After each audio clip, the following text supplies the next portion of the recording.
Hello everybody and welcome back to our channel. In today's video, I'll show you how to change app icons on your iPhone running iOS 26 and completely transform your home screen in just a few taps. First of all, tap and hold anywhere on the home screen until your icons start to jiggle. This puts your iPhone into edit mode.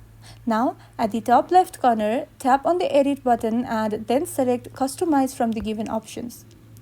After that, at the bottom, you will see several style options. Tap on dark if you want all your icons to instantly switch to a darker theme. But if you prefer a clean and minimal look, tap on clear for transparent style icons. Even in clear mode, you can still choose dark icons for a bold contrast. And if you want to make things more colorful, simply tap on tinted.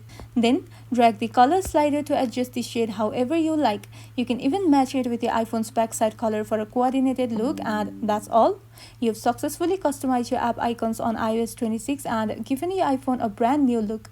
If you found this video helpful, don't forget to like and subscribe for more of these videos, and thank you for watching.